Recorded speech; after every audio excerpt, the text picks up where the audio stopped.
नमस्कार, times of Swaraj में आप सबों का स्वागत है और मैं हूं संतोष सिंह।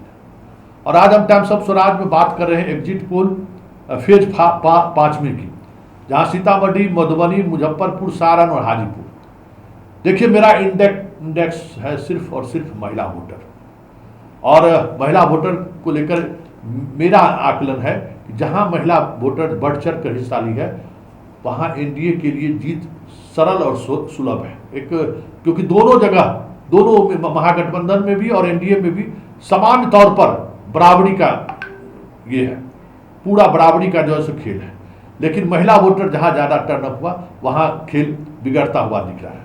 तो इस बात हम अगर सीतामढ़ी की करें, देवेश चंद्र ठाकुर को लेकर बहुत तरीके की चीज़ें कही गई। बैकवर्ड फॉरवर्ड हो गया, पूरी तरह से वोट का डिवीजन हो गया, बहुत मुश्किल में है देवेश चंद्र ठाकुर। लेकिन महिला वोटर ने बड़ी दिलेरी दिखाई है इनको लेकर, और कहीं न कहीं वही दिलेरी जो है जीत का सेहरा देवेश चंद्र ठाकुर के सिर बन जाए तो कोई बड़ी बात नहीं होगी। 12.51% महिलाएं इन्हें गले लगाई हैं, इनको वोट किया है।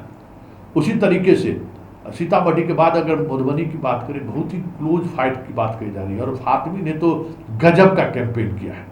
फातिमी इस तरीके से कैंपेन कर सकता है किसी ने नहीं सोचा होगा। घर घर अपना संदेश उन्होंने पहुंचा दिया, और इतनी मजबूती के साथ पहुंचाया जिसकी कल्पना आप नहीं कर सकते हो। जबरदस्त फाइट दिया है उन्होंने।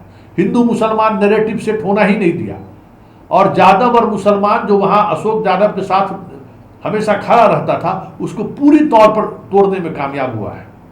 लेकिन बिहार में सबसे ज्यादा महिलाएं 14% से भी ज्यादा पोल मधुबनी में किया है। इसलिए हमारा इंडेक्स तो कहता है कि अशोक चौधरी के पक्ष में जाएगा।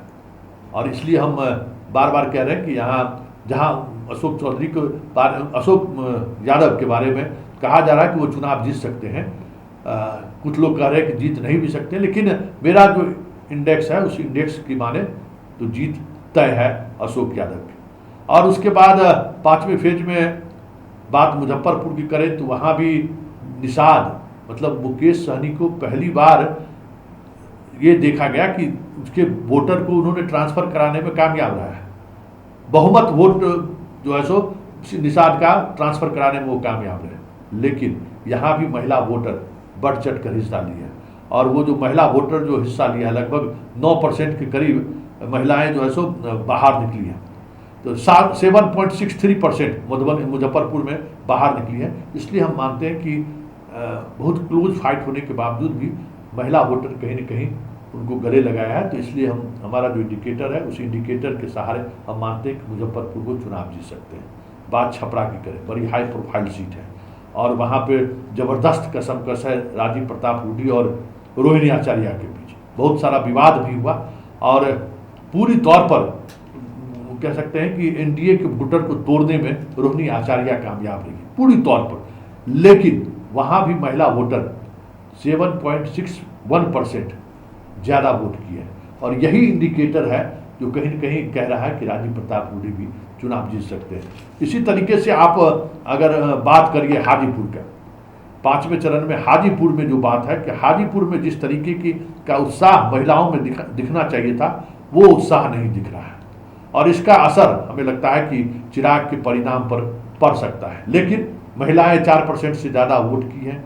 ऐसे में मेरा बहुमत कह सकते हैं कि चिराग के पास है। इस तरीके से इस फेज के पांचों सीट एनडीए को मिलता हुआ दिख रहा है।